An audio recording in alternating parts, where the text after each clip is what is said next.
Hey, sorry. Well, manga fans, I'm back. Been you over. I'm viewing the final arc of the Yu-Gi-Oh manga. I started viewing this manga 2 years ago now, I think. I was experienced like my first time reading the original story was when I was in college at the Shonen Jump app. I didn't pay for it at the time. I'm, at, I'm actually up to release a bit of Death Tea. And it was just a fun read. Seeing the story from the start, how it evolved to get into eventually evolved the Duel Monsters card game. As someone who's grew up the franchise, grew up with GX. I never got to experience Duel Monsters until I got to buy the series on DVD. Originally had season one, but I eventually got more and more seasons and started watching them all. And I caught up on everything that happened in the story. Because on the filler, which, yeah.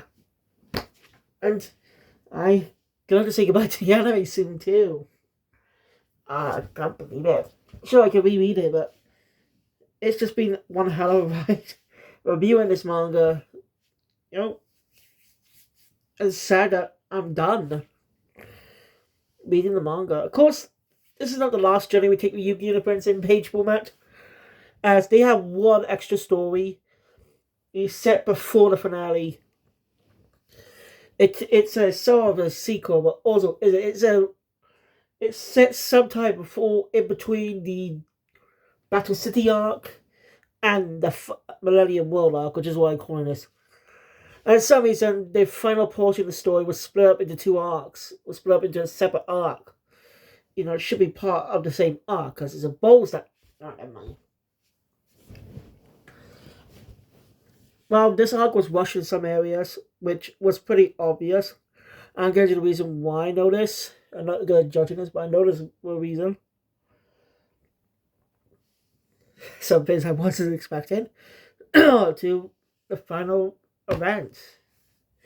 Like, if you've already seen the story, watch the anime, you know what I'm talking about. But there were some changes. So that's it.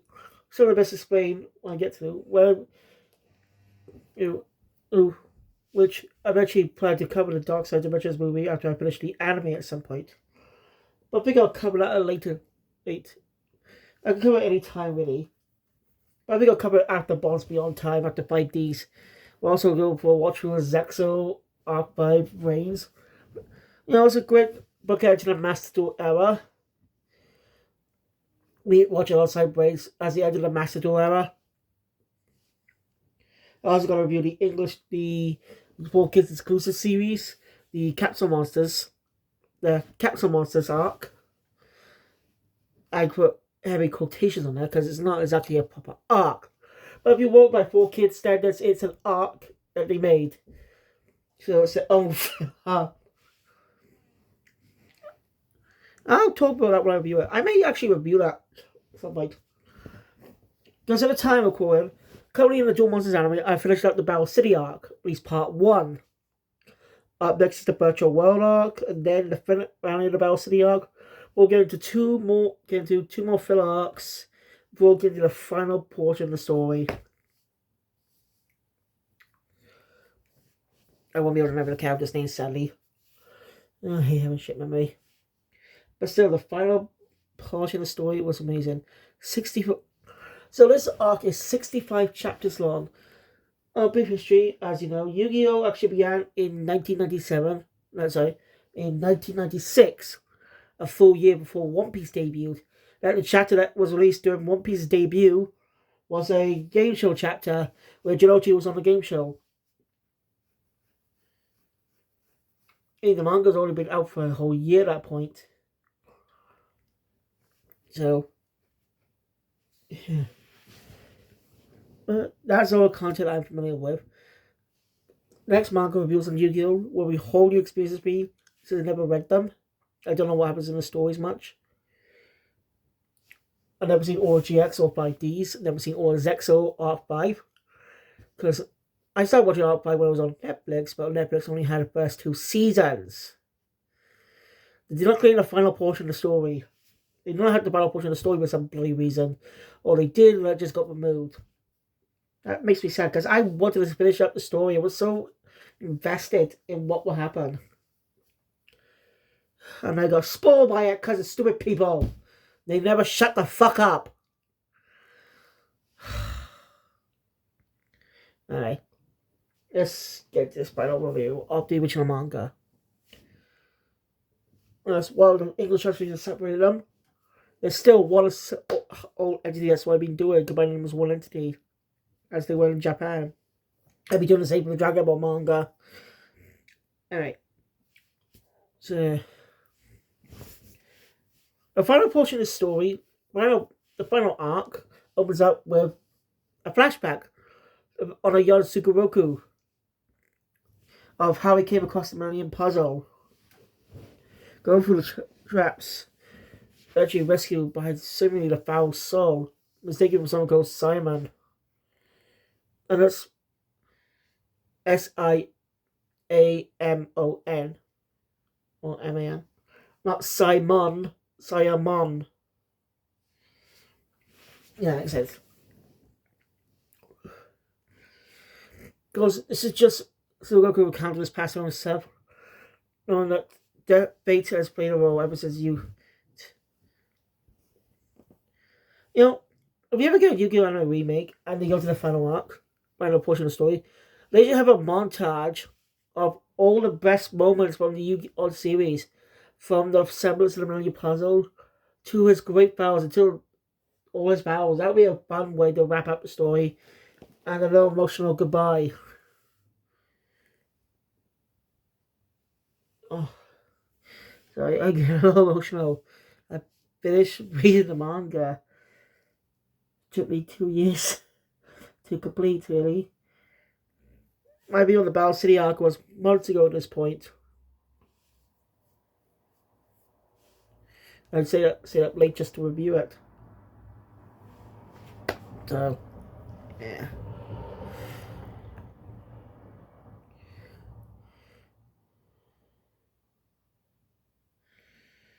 Hey, Yugi and Yami Yugi. I was speaking about.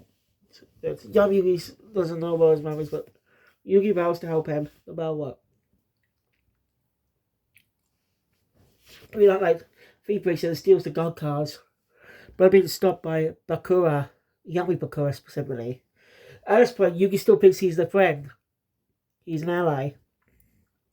Now, I actually saw this video on YouTube the other day. I think his name was Manga Kamen. I might be wrong on that.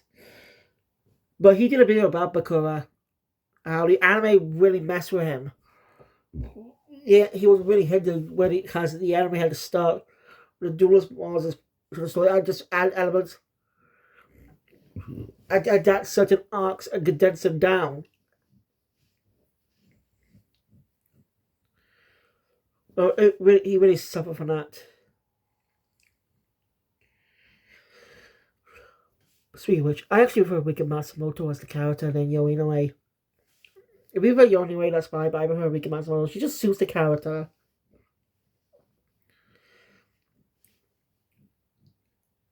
So.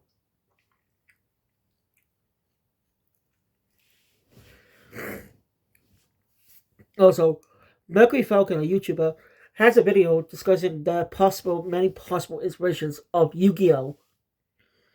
Because one of those well-known ones that she actually mentioned was JoJo. Specifically, the derby fights. Which is not well punching someone with the aura thing. So, JoJo winning through his wits. Not wit. It's through his bluff. Managed to win without needing to throw down fist. That's what makes it quite unique. Rocky style amazing. This video is just tribute to Takahashi, really. Like I said, I grew up watching GX, so that's how I got to the Yu-Gi-Oh! Franchise. I also watched My D's growing up on CITV in the UK. Eventually got to watch Zexo. I saw a glimpse of an episode when I was at my dad's when she had Sky. We didn't have it at the time. Yeah, sorry, why don't you watch that? You know, it's actually their 4th episode. There's a humorous duel against his teacher. Unfortunately, I did not know much about that season. But eventually aired on Pop in the UK. Pop. Months later, when it aired on Cartoon Network in some countries. When it aired on Cartoon Network months ago. So, and problem is, they didn't even finish it up. They did not finish it up. So I never saw the final portion of the Yu-Gi-Oh! Series, and when you got R5 on Netflix, they did not have the entire art series either. The only series that actually had the entire series available in the UK is fucking Brains. Now R5 and Zexo also have all their seasons available, thanks to Crunchyroll and Amazon. But I never released on DVD. Yeah, another thing that pisses me off. If you live in the UK, you get 3 Yu-Gi-Oh! Series on DVD. Duel Monsters, GX, and 5Ds. Well, actually 4. Zexo. Zexo is also available on DVD. Yeah. But no R5 or Brains. Not even Severance and Go Rush. But alright, I checked out Severance a bit. Dubbed. Not bad. Lucas' voice is growing on me. Yuga's alright. Nothing that bad. And now I know why they use limitless openings. Because they're cheapskates. They don't want to pay any sinners. So it's just cheaper to make limitless openings. Wow, not even 4Kids was that cheap. Like, not even 4Kids was that fucking cheap, were they? And because of that, we lose out on iconic theme songs. As you could say, technically, 4Kids. Mostly that's the reason why the opening changed midway through. Since Zexo had 2 opening theme songs for the dub. Take a Chance and Halfway Forever. Most likely did a change after 4Kids went bankrupt, went to 4K Media. The opening changed to Halfway to Forever. Not bad opening. And then they kind of feel power for Arc-5. But because it seems to be too costly for them, they go lyricless. That just disappoints me. His idea, you're not going to just do a original opening. Just dub the fucking Japanese opening. Is that cheap? Very cheap. Just dub the Japanese opening instead of taking money and edit scenes with different episodes and their opening. You big cheapskates. Anyway. Sorry about the rant. What was I saying? You know, but anyway, Yami Bakura is still pretend to be on Yugi's side. Yugi still doesn't know he's a really giving him the Millennium Eye. Yugi almost did. No one knows what happened to Pegasus after that. No one found his body. It's just that no one found his body sitting in his chair. Sitting in the chair when he had his duel. When any of his bodyguards knows or were they killed? Oh yeah, and if you came here after watching the anime, Pegasus is dead in the manga. So anyway, again. So, Bakura promises that once everything's over,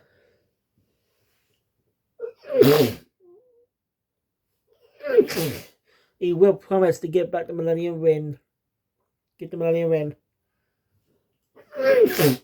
Because we, the readers, know he's lying.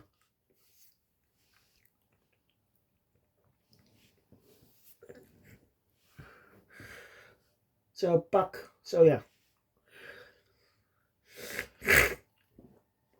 Anyway, time has finally come. So your time has come using if regular Bakura is also there. Now, when it comes to regular Bakura, it's really hard to tell if he's if Yami Bakura is actually controlling him to act like his actual host's personality, or it is actually real Bakura talking, not being aware of what's going on with the army Bakura. It's really not hard to tell. It's really not hard to tell. Oh. Anyway, Anyway, they meet a man outside, I forgot his name, but he's actually works for Shadi as he guards the Millennium items. You don't have waking up Powers memories, as you. And you protect the Millennium items. So again, go in with Yami Yugi. I want to cast the museum statue. No, I remember correctly. I can't remember. But I think in the anime, they were not in the museum when they did this. Instead, they went straight to Egypt. I could be wrong. It's been a while since I last saw that. I mean, I'll probably be able to see it once I get there. Just remember how much episodes the Virtual Warlock is. I need a whole day to watch that. I got stuff to work on too. I plan to work on Go Rush. Yeah, I watch Go Rush tomorrow. Catch up those episodes on Monday, please. And what depends on the level of Virtual Warlock. I watch on Tuesday. This is a trial of the fat. The lock has lost memories. As Yami Yugi awakens in the memories of his past. As he's servants, the 6 priests that some of them bear striking resemblance to people we already met. Shizu, Bushido. I mean, the manga English translation like this says Bushido, but the anime says Bushido. Yeah, it's confusing there. I think that might be a mistranslation by Biz, not what he's actually called in Japanese. It's my theory.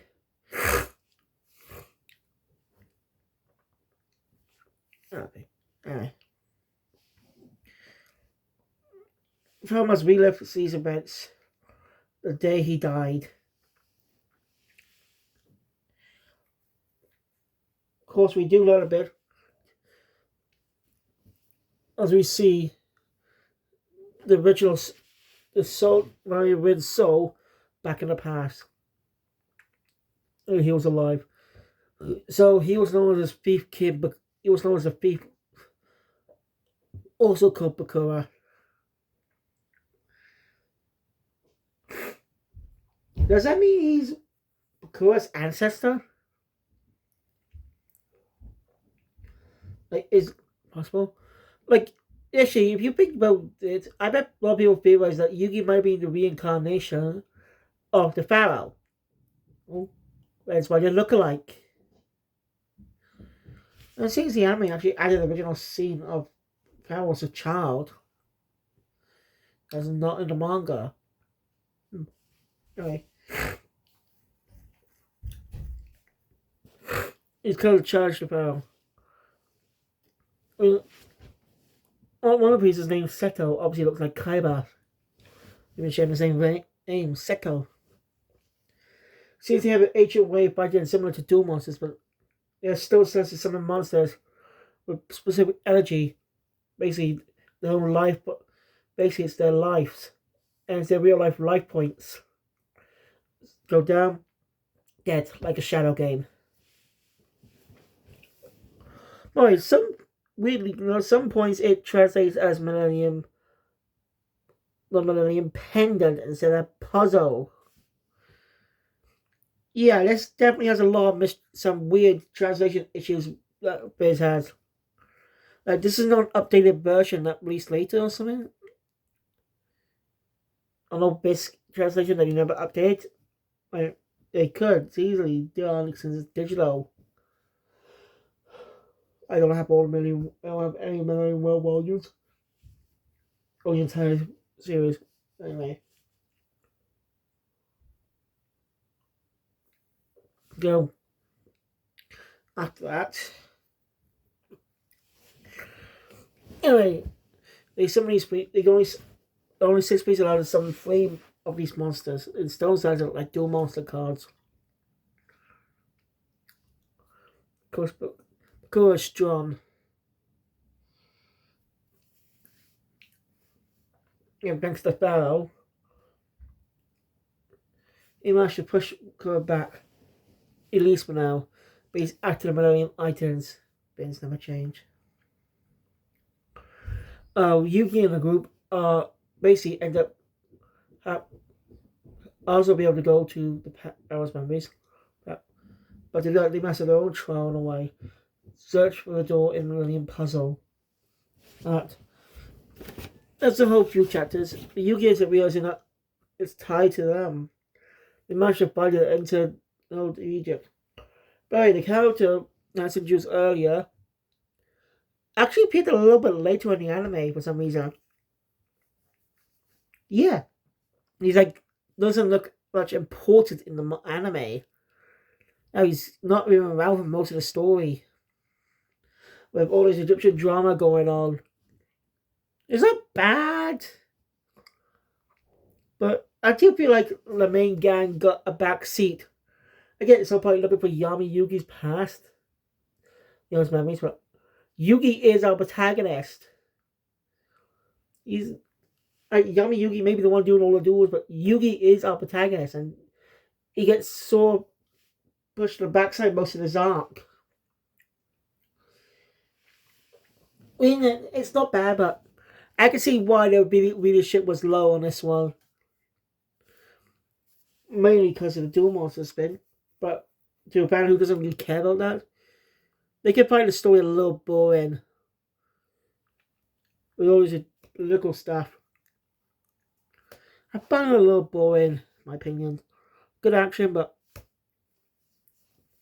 I don't know, just didn't. A lot of things happen. So I'm going to be condensing a lot of this down because it's not really that interesting. If you find it interesting, that's fine, but I just don't. So anyway, Yugi and the group are basically phantoms as they can't be seen. And that's by the way, they can't get to Yami now due to a specific barrier keeping the intruders out. And they all chase after beat Kim Bakura. One of the priests named Mado ends up charging Bakura to a duel. Yendo, he does not make it. Mado, we knew something bad was going to happen to Mado because he wielded a Millennium ring. And we know Bakura ended up getting that ring one way or another. But he did not go down without a fight. He ended up pulling a powerful spell, magic attack, magic ability, and fusing him with his magician monster. And it's making him become the Dark Magician. As he swore he's loyal to the Pharaoh. Explain why the Dark Magician is Yugi's signature monster.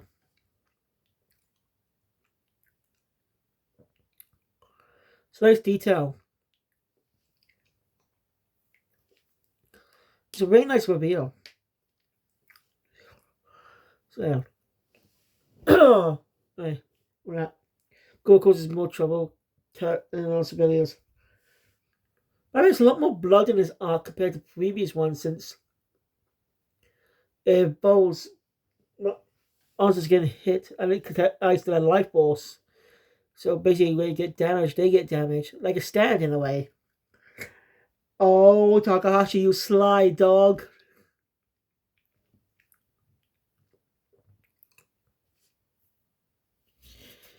Sato, we talk about Sato.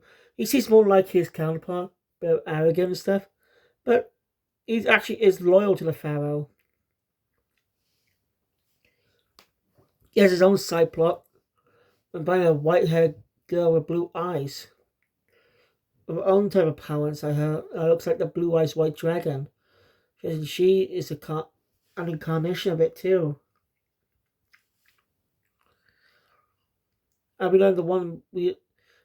As I said, we get some reveals that there's an incarnation.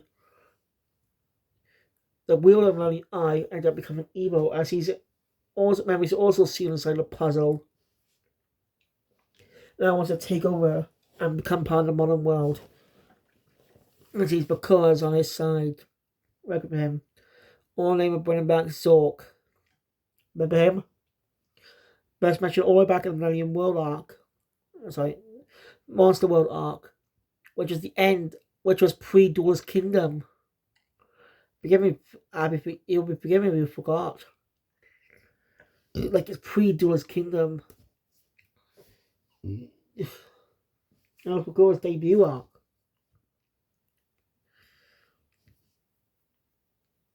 So, yeah.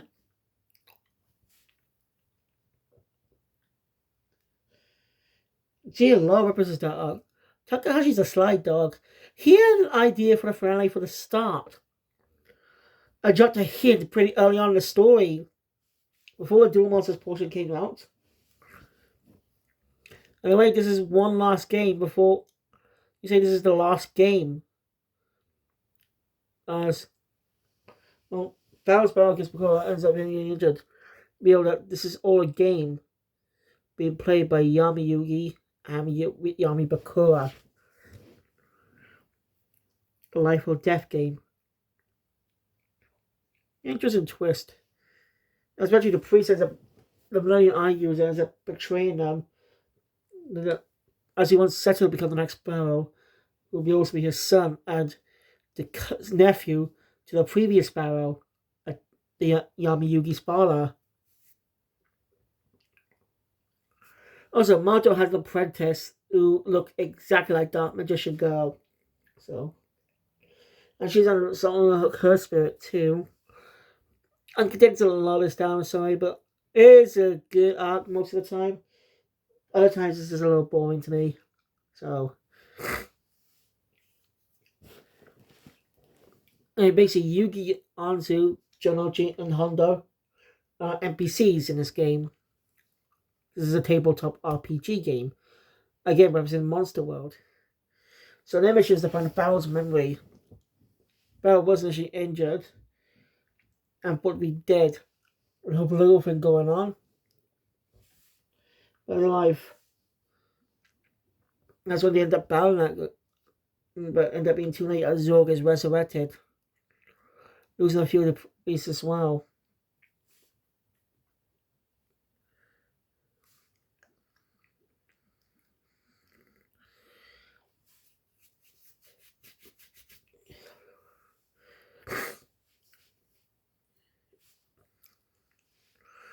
And though,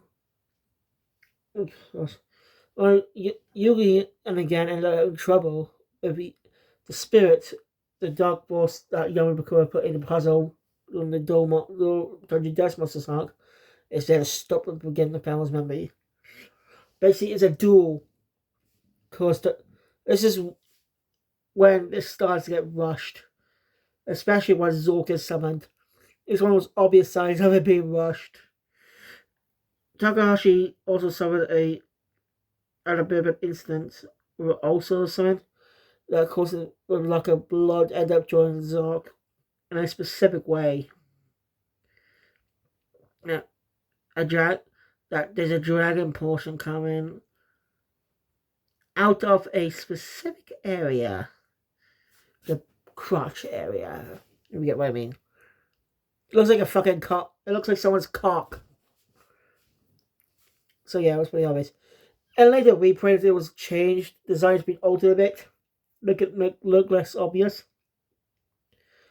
But strangely, this is strange. If you read the version on the Shonen Jump app, it contains the original version of Zorg. The one that originally was published in Weekly Shonen Jump back in 2004.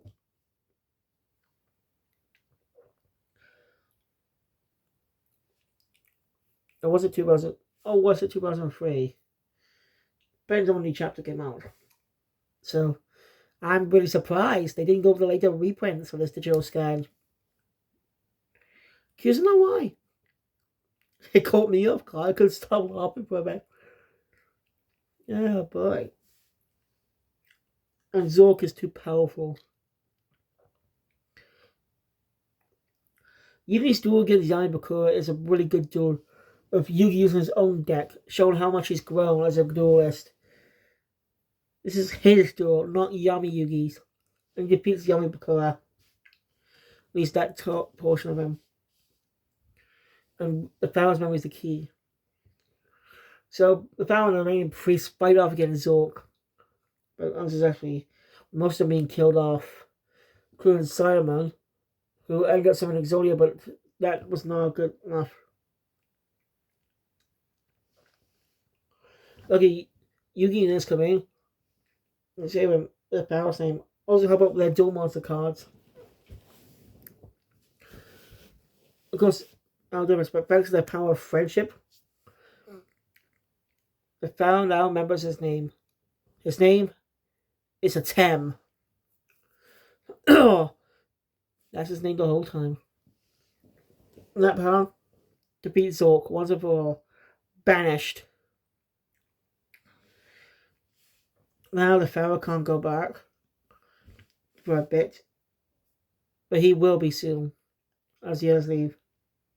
Also, the guy who was holding my eyes was actually another form. It's a guardian keeper.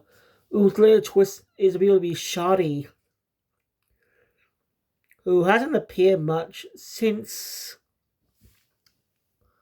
I think his last appearance in the manga might have been Duelist the Battle City arc.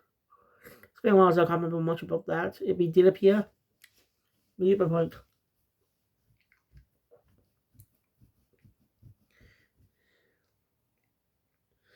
Now we understand the meaning of the stone slab, of why Seto and Atem will fight dueling each other, since Seto seems so loyal.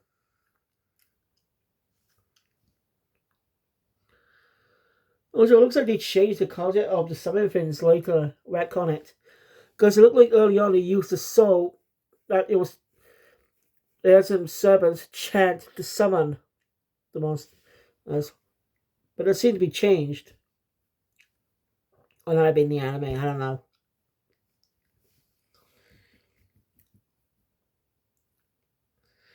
It's probably that merging his soul with Seto.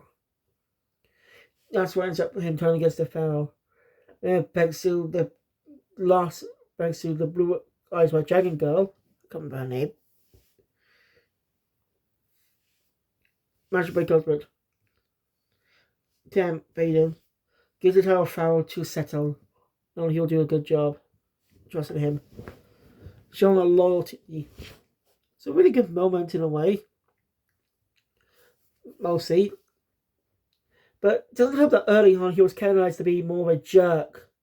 Arrogant prick. It seemed like he was set up to be a villain or something. Make us think he will betray the Pharaoh later. End up with that duel. Technically did happen, but didn't. You know what I mean? So, most of the time, she did plan to keep that growing. Show more of that side when Seto's reason Seto was so loyal to the Pharaoh. The way he acts. Everyone turns to present day. Pharaoh's name remembered. Because now, in 10. But their trial's not over yet. And it seems the evil spirit, young Goku, has officially gone for good. Since Zork was sealed away. So the next day, the Pharaoh child. Again, alongside Sugoroku, Bakura, and Ryuji, who, by the way, has not appeared since Dual Battle City, and had nothing to do in this arc. Literally only just appeared in this chapter. So appearing in this chapter onwards for the final portion of the story. Anyway, in the wedding and person shows up is Marek and Rishido. They're taken to their final trial.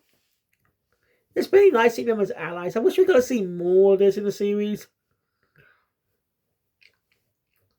It'd be fun if we see Marek if we see them make a cameo in GX and something. Showing what they've been doing now since basically their Great Keeper job is gone. Whole lives is now gone. They can live however they want. And Marik's been doing his best to pay back all the duels he's won throughout Battle City. That's my guess what he's been up to. And for the final, but his real Battle sold the rest. He and the one who bears the puzzle, the one who sold it, had to face each other for in a way for the kid to give up his sword, which basically is what today is Duel Monsters. Which been a really nice moment between Yugi and Janochi about reflecting on everything he's been through. Because we have a jokes where Janochi says maybe they should throw Millennium items overboard because he was joking. Yugi comments say sound, but he ended up thinking of Haga then. Going back to Bands of Duelist Kingdom with Instant Haga threw the Exodia cards off the ship.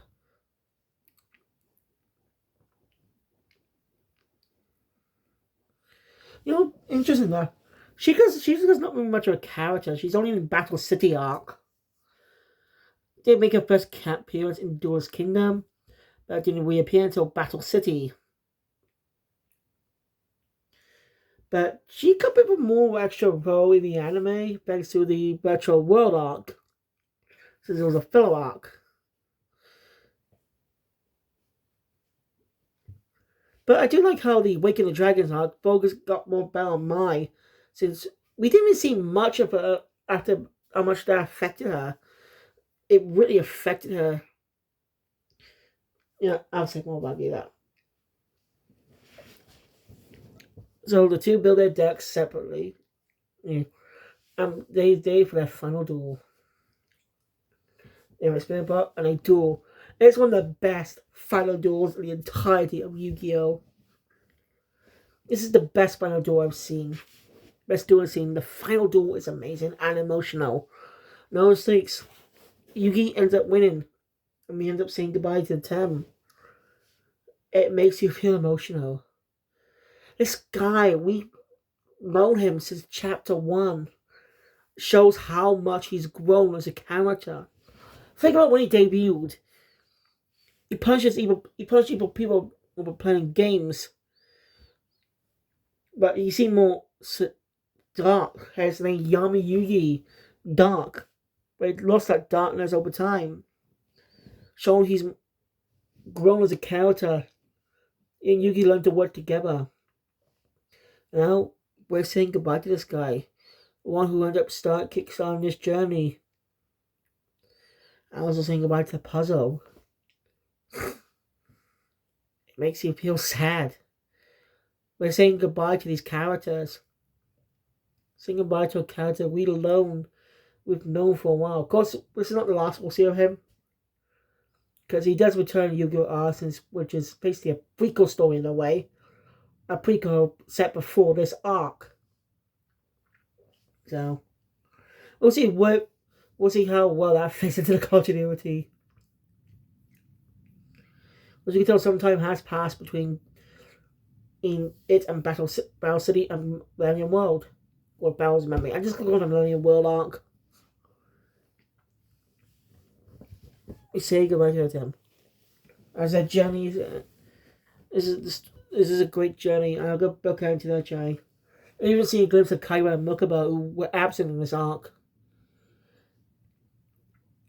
So yeah, that's another thing. The anime actually added Kaiba to the story. Mokaba gave him more of a role because he was a really likable character. Because he's a really likable character, people liked him. That's my guess why he was added, even though he had nothing to do in the final arc. Like, he was literally gone from Mokaba building Kaiba Land. So,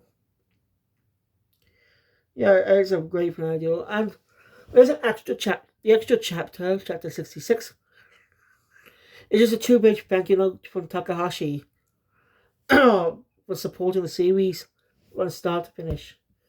It had a rough start, but ended up becoming one of the most well-loved series in Shonen Jump. Makes me wish I read manga in the 2000s.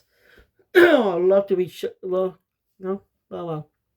Anyway, that's the final. I had to cut down a lot of stuff, but I'm a little more satisfied with this. Because I'd say some of the political drama, this stuff happens in it, it's a little bit boring in my taste. I'm sure other viewers going to watch detail of it, but me, yeah, just didn't do much. But the biggest highlight of this, not the attempting, but the biggest highlight is the final duel between Yugi and Yami Yugi, aka Atem. It's one of the best final duels out there. And it's a weird enough, Duel Link still referred to him as Yami Yugi, not by his actual name. I'm just sad saying goodbye to these characters for now. As you've seen in the animation, I will review Yu-Gi-Oh! Once I'm done with the anime. One last about these characters before we get to other spin-off content, and then eventually Dark Side Dimensions, which is actually a sequel to the manga, not the anime. So thank you guys for watching. If you my content, please thumbs up. I want to see more scratch on the about it was glitcher. If you want to see this arc yourself, you can read it on the Shonen Jump Bob or buy the official volumes. Because the anime did slightly disservice to it with some changes. So reading the pure version will be, yeah. Just so you know, it's rushed. And don't be so surprised about the massive cock Zork has. So thank you. I'll see you guys next time for Yu-Gi-Oh! R. Computer. Got a hiccup out of nowhere. Super Jump out.